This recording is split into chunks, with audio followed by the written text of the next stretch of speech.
नमस्कार साथियों, स्वागत है आप लोगों का हमारी YouTube चैनल सनराइजर्स में। दोस्तों आज हम क्या करने वाले हैं, आज हम करेंगे PHE 5 के यूनिट नंबर 2 के इंपॉर्टेंट क्वेश्चन से पहले मैं बता दूं, इस चैप्टर का एक बेसिक लेक्चर मैं ऑलरेडी बना चुका हूं, उसको एक बार देख लेना। उसके बाद आज के क्वेश्चन अटेंड करना। क्वेश्चन अटेंड करने से पहले मैं आपको कुछ बेसिक से टॉपिक बताऊंगा जिनसे क्वेश्चन बार बार पूछे जाते हैं। तो टॉपिक नंबर फर्स्ट जो है हमारा पर्टिकुलर इंटीग्रल। क्वेश्चन पेपर उठा के देख लो प्रीवियस ईयर, इसकी वैल्यू पता चल जाएगी क्या है। नेक्स्ट हमारा है कॉम्प्लीमेंट्री फंक्शन। इससे क्वेश्चन डायरेक्टली कभी नहीं आए तो सर पढ़ा क्यों रहे हो।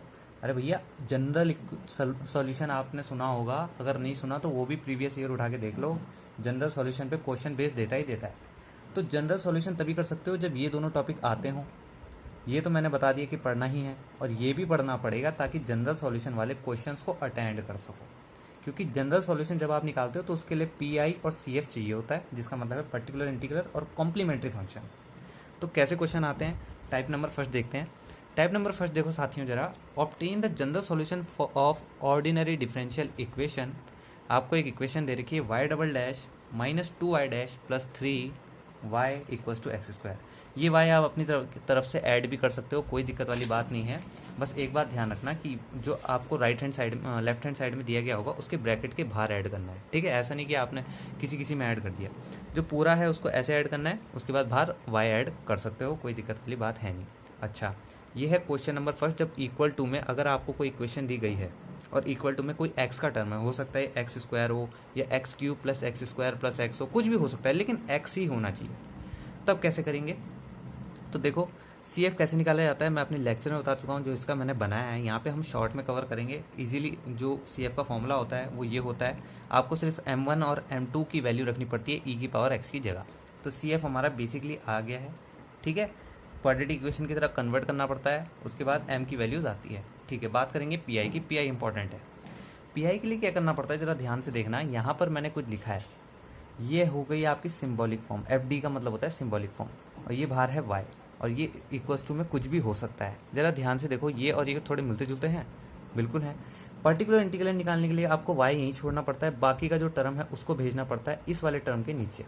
तो यहाँ देखो, यहाँ भी हम वही करेंगे, y को यहाँ पे छोड़ेंगे, ये वाला जो पूरा टर्म है इसको भेजेंगे उसके अपॉन के नीचे, ठीक है। वही हमने यहाँ किया, देखो y छोड़ा, बाकी सारा भेज दिया इसके नीचे। अब जरा यहीं पे आओ वापस से। अब हमने क्या करना है, आपको दिख रहा है कि मैंने y वाली टर्म को क्या करा, d में चेंज करा। कर सकते हो, कोई दिक्कत नहीं है। बस क्या करना है, जितनी बार डिफरेंशिएशन हुआ है उसकी जगह स्क्वायर लगा देना है, बस, ठीक है। बस यही करना है। और ऐसा मैंने किया क्यों, देखो, ताकि d इजीली समझ में आ रहा है, y डबल डैश में टाइम वेस्ट होता है, ठीक है। अब यहाँ तक समझ में आ गया, y छोड़ा, बाकी सब यहाँ भेज दिया, ओके सारी। अब क्या करना है, x को बाहर ले लो। क्यों कर रहा हूँ, ये सारी चीज़ें आपको डिटेल में बताऊँगा, लास्ट में देखना, तब आपको समझ में आएगा। x को मैंने बाहर ले लिया। अभी आपको दिखाई दे रहा है D square minus 2d plus 3। इससे आपको लीस्ट डिग्री टर्म, ध्यान से सुनना, लीस्ट डिग्री टर्म को कॉमन लेना है। लीस्ट डिग्री टर्म का मतलब क्या होता है, डिग्री का मतलब क्या होता है, कितनी बार डिफरेंशिएशन हुआ है। आपको दिख रहा है ये डी कितनी बार हुआ है, 2 बार। आपको दिख रहा है कितनी बार हुआ है, 1 बार। और ये कितनी बार हुआ है, एक भी बार नहीं हुआ। तो सबसे कम डिग्री कौन सी हो गई, ये वाली। तो इसको ले लेंगे हम कॉमन, 1/3 ले लिया कॉमन। अब यहाँ से जब जो चीज़ कॉमन लिया तो भैया इनके अपॉन में आएगा, क्योंकि इनके अपॉन में तो 3 है नहीं, तो इनके अपॉन में आ जाएगा, और यहाँ आ जाएगा 1। ये चीज़ मैंने यहाँ लिखी। अब गाइस इस टर्म का जो अंदर है ब्रैकेट के, उसका कर दीजिए आप इन्वर्स। इन्वर्स करेंगे तो आपको पता होगा क्या है, नीचे का चीज़ ऊपर आ जाएगा, ऊपर का नीचे। तो ऊपर क्या था 1, तो 1 नीचे आ गया, कोई फ़र्क नहीं पड़ता। बस ये है कि यहाँ साइन लगा देना कि आपने इन्वर्स कर दिया है, ठीक है। अब मैंने ऐसा किया क्यों, जरा अभी ध्यान से देखते रहिए पूरा स्टेप। यहाँ इन्वर्स तक का समझ में आ गया होगा। कुछ नहीं करा, यहाँ से इधर भेजा, इसको सॉल्व करा, ऊपर वाला टर्म ले लिया कॉमन, नीचे वाले से लीस्ट डिग्री टर्म हमने कॉमन ले ली, और उसके बाद हम इसको आगे सॉल्व करेंगे। अब ज़रा ध्यान से देखना, ये दो टर्म आपको एक जैसे दिख रहे हैं क्योंकि देखिए इनका डिनोमिनेटर सेम है। तो हम क्या कर सकते हैं, इन्हें ऐड कर सकते हैं। वही चीज़ हमने यहाँ कर दी, ठीक है। अब मैंने इसे ऐड करके इस फॉर्म में लिखा क्यों, गाइस देखो, जब भी पर्टिकुलर इंटीग्रल वाले फॉर्म होते हैं, 2 फॉर्मूले हमेशा याद रखना इन टर्म ऑफ एक्स। जब आपको इक्वल टू में एक्स दिया हो, क्या होते हैं वो फॉर्मूले, जरा यहाँ देखो। वो फॉर्मूले ये हैं, अगर 1 प्लस एक्स के टर्म में कोई चीज़ है और बाहर लगा हुआ इन्वर्स, तो आप उसे एक्सपेंड कर सकते हो 1 minus x plus x square minus x का क्यूब। और अगर 1 माइनस एक्स अंदर है और बाहर है इन्वर्स का साइन, तो आप इसे सॉल्व कर सकते हो 1 plus x square plus x का क्यूब। इस तरीके से सॉल्व कर सकते हो। अगर आप ज़रा ध्यान से देखो, यहाँ क्या है 1 प्लस एक्स, यहाँ क्या है 1 प्लस एक्स। देखो मैंने इसको इसीलिए कन्वर्ट किया ताकि मैं इसे एक्सपेंड कर सकूँ। अब ये जो है मेरे लिए काम करेगा 1 का, और ये जो पूरा आपको दिख रहा है डी स्क्वायर माइनस 2d/3, ये मेरे लिए वर्क करेगा एज एक्स, जैसे यहाँ देख सकते हो 1 प्लस एक्स। तो ये पूरा मेरे लिए होगा एक्स और ये होगा हमारे लिए 1। तो जब ऐसा होगा तब क्या होगा, जरा ध्यान से देखना, ये एक्स स्क्वायर भारी है तो इसको हम एक्सपेंड करेंगे। देखो 1/3 आ जाएगा। इसको आप लोग एक्सपेंड करोगे, कब तक, 2 टर्म तक ही एक्सपेंड करना है गाइस, क्योंकि हमें इससे ज़्यादा की ज़रूरत नहीं है। तो यहाँ तक आपको इजीली समझ में आया जो हमने अभी तक किया। अब इसी को मैं पीछे लिख रहा हूँ ताकि इजीली समझ में आए। तो देखो ये था हमारा पिछली बार का लास्ट तक का ऑप्शन, बाहर एक्स स्क्वायर था और 1/3 और अंदर हमने एक्सपेंड किया। अब मैंने कहा खाली 2 तक ही करो, बाकी सबको छोड़ दो। अब हम इसको एक्सपेंड करेंगे, खोलेंगे 1 माइनस माइनस बाहर है, तो जब ये d²/3 आएगा तो ये क्या होगा, माइनस का हो जाएगा। और ये क्या है 2d/3, ये पहले से माइनस का है तो ये क्या हो जाएगा, प्लस का हो जाएगा। अब यहाँ पे आना जरा ध्यान से देखो, ये ऑलरेडी स्क्वायर है, अगर मैं इसे बाहर लाता हूँ तो गाइज ये क्या बन जाएगा, खुद सोचो, ये क्यूब बन जाएगा। बनेगा कि नहीं बनेगा, देखो स्क्वायर है, ये क्यूब बन जाएगा। अगर मैं 1/9 को बाहर भी लाता हूँ तो ये क्यूब बन जाएगा या होल क्यूब बन जाएगा। तो इसलिए मुझे इसकी ज़रूरत नहीं है। अगर मैं बात करूँ 2D की, तो 2D तो स्क्वायर बनेगा बाहर आके, उसकी कोई दिक्कत मुझे है नहीं। लेकिन अगर मैं देखूँ D, तो D क्या बनेगा बाहर आके, वो D बनेगा क्यूब बन जाएगा, तो उसकी मेरे को ज़रूरत नहीं है। तो इसको मैं कर देता हूँ नेगलेक्ट। मैं सिर्फ ध्यान दूंगा इसकी तरफ, -2d/3। तो इसका जब मैं स्क्वायर खोलूंगा तो क्या हो रहा, 4d²/9। मैंने कहा था 2 डिग्री तक ही चाहिए मुझे, देखो 2 1 2, मतलब 2 तक ही चाहिए, उससे ज़्यादा चाहिए ही नहीं। अगर मैं ऐसे खोलता तो ये 2 की जगह 4 हो जाता, तो इसकी ज़रूरत वैसी ही नहीं है, तो इसको कर दिया नेगलेक्ट। तो अंदर का इधर एक्सपेंड होके आ गया। अब जरा ध्यान से देखो, ये भी d² का टर्म, ये भी d² का टर्म, इन दो को कर दो सॉल्व, और ये आ गया यहाँ और ये आ गया यहाँ। ठीक, x² बाहर का बाहर है, 1/3 बाहर का बाहर है।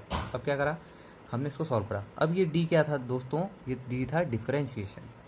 ठीक है, ये d हमने अभी करा था y डबल डैश से, हमने क्या करा था इसको d, है ना, हमने क्या किया था y डबल डैश से हमने इसको d² में कन्वर्ट किया था। क्या था ये y double dash, double differentiation d²y/dx² था ना। तो अब क्या करना है, अभी देखो यहाँ पे कोई x की टर्म है नहीं, पर आपको कहीं दिख रही है, ये रही। अब ये आएगा भैया अंदर, अब इसकी एंट्री होगी अंदर, तो 1/3 एज इट इज आ जाएगा, 1 की जगह आ गया आपका मल्टीप्लाई हो गया x², 2/3 कॉन्स्टेंट टर्म है, और ये जो डिफरेंशिएशन है इसका होगा अब x का क्यूब। फिर ये डिफरेंशिएशन, ये 1/9 कॉन्स्टेंट है, d² अब इसका होगा। तो सिंगल डिफरेंशिएशन कितना हो गया 2x, 2 इससे मल्टीप्लाई हो गया तो 4, और ये एज इट इज यहाँ आ जाएगा। ये आ गया आपका PI। अब जनरल सॉल्यूशन क्या होता है, y is to CF plus PI। CF की जगह लिखेंगे CF जो कि आपका यहाँ पर आया था, ये वाला टर्म, इसे कहते हैं CF। उसके बाद लिखेंगे आप PI जो कि आपका ऑलरेडी आ चुका है। तो ये होता है आपका क्वेश्चन का सॉल्यूशन, 4 मार्क्स में पूछा जाता है। अब यहाँ पे एक डाउट आपको क्लियर हुआ है, इतना बड़ा आंसर वो भी 4 मार्क्स में। तो आपको एक चीज़ और बता दूं, अगर आप क्वेश्चन अच्छे से कर रहे हो तो आप चाहे तो इनको स्किप भी कर सकते हो, कोई फ़र्क नहीं पड़ता। मैंने इतना डिटेल में इसलिए लिखा ताकि आपको इजीली समझ में आए कि मैं क्या बोल रहा हूँ, कैसे किया गया है। आप चाहो तो इन 2 स्टेप को स्किप कर सकते हो, डायरेक्ट यहाँ से यहाँ भी लिख सकते हो, कोई फ़र्क नहीं पड़ेगा। ठीक है, ध्यान से सुनना, यहाँ से इन 2 स्टेप को स्किप भी कर सकते हो, यहाँ से डायरेक्ट यहाँ भी ला सकते हो। तो पहला क्वेश्चन हमारा होता है कंप्लीट। अब देखेंगे हम नेक्स्ट क्वेश्चन। पहले क्वेश्चन में इतना ज़्यादा टाइम इसलिए लगा क्योंकि मैंने वो डिटेल में बताया, अब मैं डिटेल में नहीं शॉर्ट में चलूंगा। नेक्स्ट क्वेश्चन देखो, obtain the general equation solution for ordinary differential equation. अब यहाँ देखो as it is same question है, बस यहाँ इक्वल टू में क्या है e⁴x। मैंने कहा था वो फॉर्म 1 थी कि जब e⁴x होगा, तो देखो यहाँ पे e का टर्म है, वहाँ पे क्या था x का टर्म, यहाँ पे क्या है e का टर्म। तो ये दूसरी फॉर्म आ गई क्वेश्चन करने की। अगर e का टर्म कोई आपको दे रखा है एग्जाम में तो ऐसे करना है, और x का दे रखा तो वैसे करना है। तो देखो पहले e वाला कैसे करेंगे, पहले CF निकालेंगे। वही CF तो निकालना सबके लिए सेम ही रहता है, इसकी कोई ज़रूरत पड़ती नहीं CF के लिए। इसको क्वाड्रेटिक इक्वेशन में चेंज करना पड़ता है, ऑक्सिलरी में m की वैल्यू निकालो और इसको ईजिली कर सकते हो। फिर क्या करेंगे y का, y के लिए क्या बोलता मैंने, y एज इट इज ही रहने देंगे। अब हम PI निकाल रहे हैं, इस सारे टर्म को भेज देंगे उधर अपॉन में। ठीक है, अपॉन में भेज दिया। अब थोड़ी यहाँ नज़र मारो, अपॉन में भेज दिया हमने, देख लो। अब क्या करना होता है साथियों, जरा ध्यान से देखना। अब क्या करेंगे अपन लोग, e⁴x तो 4x ही रहेगा। अब जहाँ जहाँ ये d था, क्या था, ये देखो जहाँ जहाँ ये d था उसकी जगह आपको क्या रखना होता है, जो e की पावर में e की पावर के साथ होता है। यहाँ पर अगर e⁴x है तो 4 रख दो d की जगह, 3 है तो d की जगह 3, 2 1 0, ये सारी चीज़ें रखनी पड़ती है। ठीक है, अच्छा एक चीज़ और बता दूँ, एग्ज़ाम में कभी भी इसकी जगह डायरेक्ट ऐसे मत लिख देना, मैंने इसलिए लिखा है ताकि टाइम वेस्ट ना हो। एग्ज़ाम में आपको ये लिख के बताना है कि ये आपने कैसे सॉल्व किया, जो आपकी ये इक्वेशन आ गई, इसको एम के फॉर्म में कन्वर्ट करके वैल्यू निकालना और तब इस पर पुट करना, तो एक स्टेप आपका वो होगा। मैंने यहाँ डायरेक्ट लिखा है। अगर आप इस तरीके से करके आओगे तो 4 में से सिर्फ 2 मार्क्स आपके पक्के हैं, सिर्फ 2। लेकिन इसको भी बताना है आपने कि एम की वैल्यूज कैसे निकाली, आपने इस पर पुट करी, क्या फॉर्मेशन था, वो सब आपको बताना पड़ता है। ठीक है, अब चलो आगे चलो। मैंने क्या कहा, डी की जगह जो ई के साथ है वो रख दो। क्या कहा मैंने, डी की जगह जो इसके साथ है वो रख दो। तो डी की जगह इसके साथ क्या है भाई, 4, तो डी की जगह 4 रखते जाओ, इजीली हमारा सॉल्यूशन आ गया। ये हमारे पास क्या आया, पी आई। सी एफ हमारे पास ऑलरेडी है, पी आई आ गया। इन दोनों का एडिशन हमारा क्या कहलाता है, जनरल सॉल्यूशन। ठीक है, अब लास्ट क्वेश्चन देखो दोस्तों, लास्ट क्वेश्चन क्या कह रहा है, क्या कह रहा है देखो, obtain the general solution of ordinary differential equation. ये इक्वेशन दे दी कि अब दे रखा है एक ट्रिग्नोमेट्रिक फंक्शन। देखो अब ये कहानी थोड़ी अलग आ गई। सबसे पहली वाली कहानी में हमने क्या देखा था, एक्स के टर्म का इक्वल टू में कोई आपको इक्वेशन दे दी। उसके बाद हमने क्या देखा, ई की पावर 4x में दे दी तो क्या करना है। अब हम देखेंगे साइन 3x में देता है तो क्या करना है। सबसे पहले हम क्या करेंगे, वही सी एफ निकालेंगे, हमारा पहला स्टेप। ये स्टेप गाइस पेपर में मत लिख देना, ये मैंने खाली आपको समझाने के लिए लिखा है, ये पेपर में नोट डाउन मत करना, खाली डायरेक्ट लिखना सी एफ। सी एफ कैसे होगा, इजीली लेक्चर में देखना है। पी आई की बात करेंगे, पी आई के लिए वही दोबारा वाई यहाँ रहने दो, इस सबको वहाँ भेज दो। अब यहाँ पे जो है साइन के लिए थोड़ा सा चेंज है, आपने देखा होगा सी एफ सबके लिए कॉमन तरीके से निकल रहा है, बट पी आई के लिए जो है सबके लिए अलग तरीका है।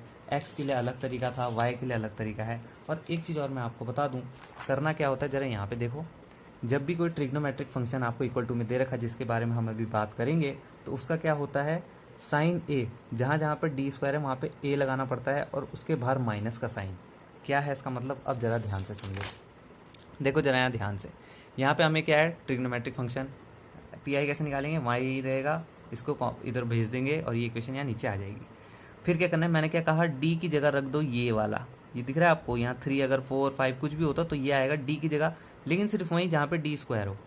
और स्क्वायर करने पर बाहर लगाना पड़ेगा गाइस माइनस का साइन, यही तो यहाँ लिखा है। यहाँ देखो ए लगाना पड़ेगा आपको स्क्वायर की जगह, लेकिन बाहर से होगा माइनस का साइन। ठीक है, तो यहाँ पर भी हमने क्या करा, डी की जगह लगा दिया स्क्वायर और साइन किसका आएगा, माइनस का। ठीक है, तो ये बात ध्यान रखनी है।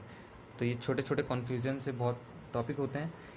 डी की जगह लगा दिया साइन का कोफिशिएंट और बाहर माइनस, तो आप जब इसको सॉल्व करोगे तो हो जाएगा 9 + 2। ठीक है, तो इजीली आपको दिख रहा है ये माइनस का है, ये प्लस का है, इसे सॉल्व करके कुछ इस तरीके से आ जाएगा। इसे माइनस से प्लस बनाने के लिए हम ले लेंगे वाई माइनस कॉमन। अब देखो इस अंदर का सॉल्व करना है, नीचे वाला क्या करेंगे, वही जो हम पहले बचपन में करते थे, मल्टीप्लाई भी और डिवाइड भी, बीच का सम हो जाए माइनस, क्योंकि चेंज हो रहा है। ठीक है, क्योंकि इससे ये कट जाए तो 1 ही आ जाए, बैलेंस इक्वेशन होनी चाहिए, तो हमने इसलिए इसको इस तरीके से करा है। जब आप इसे सॉल्व करोगे तो दोबारा नीचे डी स्क्वायर आ गया है -49। मैंने वही कहा था, जहाँ जहाँ डी स्क्वायर आएगा वहाँ वहाँ आपको क्या करना है, साइन का कोफिशिएंट लगाना है और बाहर लगाना पड़ेगा माइनस। साइन का क्या है 3 का स्क्वायर क्या हो जाएगा 9, 9 9 जा 81। वैसे तो ये पॉजिटिव का आना चाहिए था, लेकिन मैंने क्या कहा, माइनस का साइन लगाना है, जैसे यहाँ लगाया वैसे यहाँ भी लगेगा माइनस का साइन और स्क्वायर, तो ये भी क्या हो जाएगा आपका माइनस का 81। इन दोनों को ऐड करेंगे, नीचे आ गया माइनस का 130। और उसके बाद आपको इसको सॉल्व करना है, क्या होगा 3d sin 3x -7 sin 3x, तो ये होगा। अच्छा, अब ये d क्या है दोस्तों, मैंने अभी आपको बताया ये d भी क्या है, ये एक डिफरेंशिएशन है, डिनोट कर रहा है कि डिफरेंशिएशन है। अब यहाँ पे डिफरेंशिएशन किसका होगा, d sin 3x। sin 3x का क्या होता है 3 cos 3x। ठीक, तो ये हमने यहाँ लिख दिया, 3 से मल्टीप्लाई हो गया 9 बन गया। तो ये है दोस्तों आपका पी आई आ गया है। अब जनरल सॉल्यूशन निकालना है, तो क्या होता है जनरल सॉल्यूशन का फॉर्मूला y = CF + PI। ठीक है, CF आपका आ गया है, PI सॉरी आपका आ गया है, CF आपका ऑलरेडी आ चुका है, इन दोनों को प्लस करके लिख देना, जनरल सॉल्यूशन आ जाएगा। ठीक है, आज के 3 क्वेश्चनों की समरी समझ लो जरा। आज के 3 क्वेश्चनों में हमें समझना क्या है, पहला क्वेश्चन किस टाइप से आएगा, सबसे पहले आपको ये देखना है कि आप ये तो चलो सब में सेम था, है ना, ये तो सभी में सेम था कि इक्वेशन इस हिसाब से बन सकती है, लेकिन चेंज क्या हुआ ये, और जब ये चेंज हो रहा है तो ये भी चेंज हो रहा है। ठीक है, तो हमें क्या क्या ध्यान रखना है कि यहाँ इक्वल टू में क्या है, x² का टर्म है या e का टर्म है या कोई थीटा का टर्म है। तो तीनों में से एक चीज़ आपको एग्जाम में जाने से पहले, क्वेश्चन सॉल्व करने से पहले जरूर देखनी है कि e है, x है या फिर साइन थीटा है। अगर एक्स है तो क्या करना है, मैंने आपको बताया, सी एफ और पी आई निकालना है। सी एफ हर किसी में निकालने का तरीका हमेशा सेम होगा, चाहे इक्वल टू में एक्स स्क्वायर हो, वाई स्क्वायर, कुछ भी हो, सी एफ का तरीका हमेशा सेम रहता है। बात आती है चेंज होने की, तो चेंज क्या होता है आपका, पी आई। पी आई में जब यहाँ पे देखा हमने, तो हमने ये फॉर्मेशन किया इन दो फॉर्मूले की मदद से। और जब ई टू द पावर एक्स की बात आई तो हमने क्या करा, डी की जगह एक्स का कोफिशिएंट रख दिया। और जब बात आई हमारी ट्रिग्नोमेट्रिक की, तो हमने क्या करा, स्क्वायर किया और बाहर क्या लगा दिया, माइनस। ये देखो, ठीक है। तो ये तीनों चीज़ें आपको याद रखनी है एग्जाम में जाने से पहले। आई होप आप लोगों को आज का लेक्चर समझ में आया होगा। तो आज के लिए सिर्फ इतना ही, धन्यवाद।